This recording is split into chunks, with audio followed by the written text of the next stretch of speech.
Saya sering sampaikan kalau di dalam pembahasan bahwa pendidikan dan kesehatan itu memang dunia pengabdian. Sehingga nggak pantas, banget nggak pantasnya. Saya kalau boleh keluarkan kalimat lebih tinggi dari itu bisa, cuma saya nggak mau, Pak. Ya, pendidikan dan kesehatan didirikan lembaganya terus untuk bisnis itu sangat tidak pantas, sangat tak elok itu. Tidak ada dalam konsep Islam. Antum boleh buka, Pak, dalam sejarah mana, dalam sejarah kebesaran Islam, bahwa lembaga pendidikan dibuka, lembaga kesehatan dibuka, kemudian targetnya profit. Saya bawanya, Pak, buka Kutab Al-Fatih, Madrasah Al-Fatih, gitu ya. Terus kemudian targetnya profit, gitu kan? Nanti saya ngajari orang-orang, gini loh cara nyari rezeki caranya. Saya tunjukkan cara nyari duit paling gampang. Pakai pola itu, sangat tak elok, Pak. Nggak pantas. Ini pengabdian, didik generasi. Bahwa yang terlibat di dunia pendidikan itu ahli ilmu dan semua krunya, kemudian dia dalam Islam diberi penghargaan setinggi-tingginya dari sisi kesejahteraan, itu iya. Bayangkan, ya kan? Sejahteraannya setinggi-tingginya, tapi ini bukan lembaga profit. Sama persis dengan kesehatan.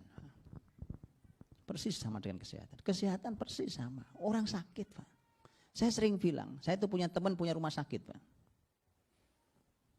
Itu saya kalau ketemu sebenarnya pengen nanya, kan biasa nanya kerjaan, tapi saya selalu nggak tega. Karena saya tahu beliau akan bingung jawabnya. Maka saya nggak pernah tanya-tanya itu kalau ketemu. Saya akan nanya, gimana rumah sakit antum, rame apa enggak? Saya kasihan, Pak, beliau pasti nggak bisa jawab. Karena beliau tahu kan, punya nurani, beliau orang beriman. No. Pasti nggak bisa jawab. Kalau sepi kok ya beliau bingung. Kalau rame kok masuk bilang alhamdulillah. Orang sakit kok bilang alhamdulillah. Pasti bingung, itu bukti, Pak. Bukti sederhana. Nggak pelok, nggak pantas. Dunia kesehatan untuk bisnis tuh, Pak. Di mana nuraninya? Nah, antum tahu, Pak, pelanggaran ini menghasilkan mafia. Antum lihat efeknya. Baik di dunia pendidikan atau di dunia kesehatan. Mesti lahirnya mafia. Iya, Pak. Karena semua otaknya bisnis. Wah, akhirnya begitu sudah terjadi itu, negara saja tidak bisa menyelesaikan. Sama-sama saja. Saya nggak usah bicara akhlak moral yang tergerus, yang habis darah. Saya nggak bicara itu. Bicara hati paling kecil aja. Di mana ya letak hatinya paling kecil?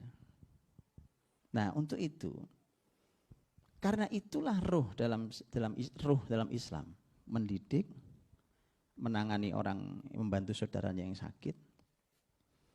Disitulah kemudian mereka berpikir, itu para dokter dengan seluruh krunya di rumah sakit itu berhak diberi penghargaan setinggi-tingginya, sama seperti ahli ilmu. Bahkan saya coba cari data dalam sejarah Islam, ternyata mereka diberikan kesejahteraan yang sama. Guru dan dokter. Dalam sejarah Islam, saya dapati data yang sama. Diberi penghargaannya. Angkanya sama. Nah, kan kemudian muncul pertanyaan kan. Ya baik, kalau gitu dari mana pendanaannya? Itu pertanyaan yang cakep itu, ya kan? Jangan dilawan dulu, jangan bilang wah itu mimpi-mimpi. Nah, ada yang mimpi. Sejarah Islam ini dibangun dalam kehidupan sangat nyata. Konsep yang bisa diaplikasikan. Gitu. Nah, di dalam sejarah Islam, Masya Allah, disitulah para orang-orang berharta tampil untuk menyelesaikan masalah masyarakat yang besar ini dengan peluang pahala yang tidak ada yang bisa melakukan kecuali dia yang punya harta. Disitulah dia berkarya besar. Di situ dia berkarya besar, Pak. Bagaimana itu? Nah, ini saya ceritakan dikit. Dan ini ayo kita lakukan yuk gitu. Ini kan teori, Pak, ngaji teori namanya. Ngaji teori ini nggak enak kalau nggak dipraktekin. Ya kan? Apa sedapnya sekarang saya bicara tentang makanan? Ayo kalau makanannya nggak ada. Yang enak kita bicarakan, kita cobain habis ini. Betul, Bu? Itu paling enak. Ya ngaji cobain itu paling enak. Nah, tentu nggak ada yang sempurna di awal. Kan tidak ada yang langsung sempurna di awal, tidak ada. Mari kita mulai. Mulai bertahap, Allah akan berikan hasil lebih dari yang kita usahakan. Itu janji Allah dalam Quran. Ya, bahwa kita akan dibalas Allah lebih dari amal kita. Amal kita ini pantasnya dapat 5, dikasih Allah, terserah Allah gitu. Gitu itu yang saya sebut dengan biarkan, pokoknya jalan dulu. Jalan dengan konsep yang sudah jelas ujungnya di mana, berjalan ya, bukan asal jalan ya, tapi ini jalan sudah terpandu. Ada panduan yang kuat. Bicara tentang pendidikan umpamanya, gitu ya. Selalu Pak, lagi-lagi gitu. Ada yang mengatakan gini, ya sekarang ini sekolah jadi mahal, wajar Ustadz, karena yang megang swasta. Saya bilang kok wajar, di mana wajarnya? Tentu menunggu negara gitu. Oh negara sekarang tadi jadi demo Pak. Tadi loh demo depan MPR, ditulisi di tol Jakarta. Jalan depan MPR tutup. Lagi ada demo. Atau mau nunggu negara sampai kapan? Ya, itu bukan kebiasaan muslimin Pak. Enggak ada. Nabi hidup di zaman sangat jahiliyah. Nabi tidak pernah berkata ini susah ya Allah. Karena sistemnya jahiliyah, enggak ada itu. Nabi enggak pernah ngeluh kalimat itu. Antum cari kalau ada kasih ke saya. Itu kalimat cuma muncul dari mulut orang-orang yang tidak tahu ilmu. Kalau dia dalam ilmunya dia akan bergerak. Kalau dia kuat keyakinannya dia akan bergerak. Enggak perlu nunggu, nunggu negara mau sampai kapan? Atau mau nunggu presiden ganti? Siapa yang ganti? Ya kan? Mau jadi kayak apa? Mau sampai kapan? Menteri Pendidikan mau ganti, Menteri Kesehatan mau ganti, mau sampai kapan? Bergerak. Dan ternyata bisa dilakukan ya teman-teman. Saya sudah ketemu dengan beberapa lembaga zakat, infak, wakaf sudah. Dan walau masih sporadis lah, tapi alhamdulillah teman-teman sudah punya karya-karya. Walau dalam skala yang mungkin masih kecil, hanya perlu diilmui memang. Ini masalah keilmuan. Karena beberapa waktu saya diskusi ternyata teman-teman juga tidak tahu banyak tentang ilmunya. Yang penting semangat jalan gitu. Kelebihan ilmu itu hadirin, bukan cuma ilmu fikih. Ilmu itu kalau kita kaji, kelebihannya sampai dia memberikan ide, inspirasi. Apa yang harus dilakukan itu. Ya. Dah di dalam dunia pendidikan dan kesehatan yang saya kasih contoh tadi Pak. Dunia pendidikan, dunia kesehatan. Tentu dananya enggak kecil. Gimana kecil Om? Dulu pendidikan ditanggung seutuhnya. Santri datang pokoknya belajar, pulang beres. Ya. Enggak mikir. Oh ternyata dia pengen nginep santrinya karena rumahnya jauh. Ayo silahkan tuh ada tempat kamar, kamarnya di sana. Tempat istirahat lengkap dengan makan gratis. Mau berapa hari terserah, mau berapa tahun juga boleh di sini. Begitu dulu Pak. Oke. Masuk rumah sakit sama. Sudah sembuh, alhamdulillah sembuh, silahkan pulang. Ini ada oleh-oleh dari rumah sakit. Kasih baju, kasih beberapa keping uang emas. Ini dalam rangka kamu perlu recovery, jadi jangan kerja dulu. Oke, kamu istirahat beberapa hari, ini uang untuk menanggung sementara kamu nggak bisa beraktivitas. Di mana rumah sakit kayak gitu sekarang? Loh ini bukan mimpi Pak, ini bukan sejarah. Yuk kita buat, bisa. Saya tunjukkan jalannya. Yuk kita mulai gitu, bisa. Jangan cuma, saya bilang, ngaji nggak dicobain itu nggak enak Pak. Kita cobain, pakai ilmu. Ya. Nanti saya tunjukkan bagaimana dia bisa menyelesaikan begitu banyak masalah dengan memasuki wilayah ini. Kita nggak ingin menyelesaikan ini, tapi yang ini selesai. Gitu. Masuk pintunya yang benar.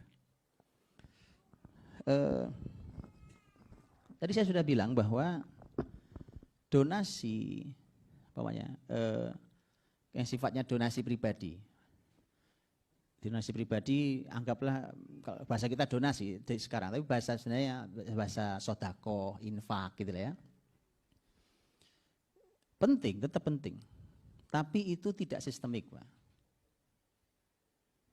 Yang wajib kan zakat, Yang sunnah ada infak, sedekah, bahasa kita gitu ya, wakaf gitu ya. Kalau yang sifatnya sedekah infak itu tidak sistemik. Ketika tidak sistemik itu rawan goyah. Donaturnya meninggal. Donatur bisnisnya jatuh.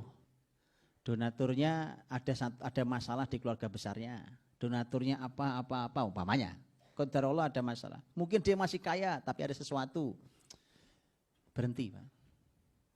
Saya sudah ingatkan teman saya, karena ini kebanyakan masalah di kita kan di sini, Pak. Ini indahnya kalau kita ngerti ilmu, bagaimana dulu sekolah dibuat. Saya punya teman, Masya Allah, beliau punya pesantren, bagus. Saya tanya, dari mana dananya Ustaz? Beliau menjawab, ada donasi. Dia bilang, besar. Alhamdulillah. Saya bilang, dari mana donasi?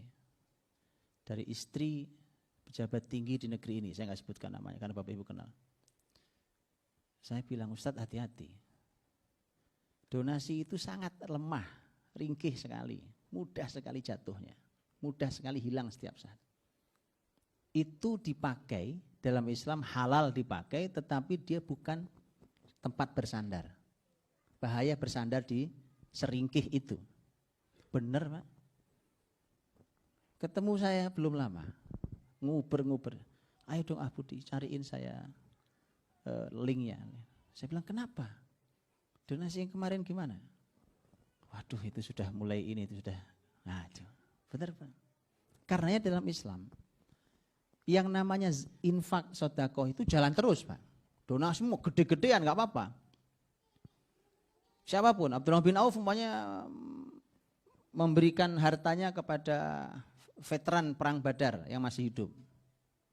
100 orang, tanggung diberikan sama dia.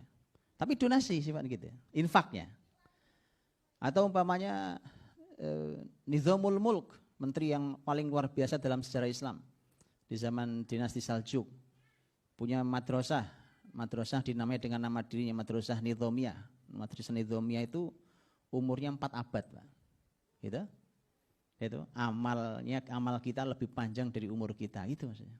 Itu kalau dihitung amal 4 abad kan Masya Allah. Enggak satu tempat, Pak, itu di beberapa kota. Donasi, Pak, dia. Donasi per tahunnya seingat saya 600.000 dinar. 600.000 dinar itu berapa, Pak Adit ya? Hah? Berapa itu berarti? Itu donasi pendidikan beliau.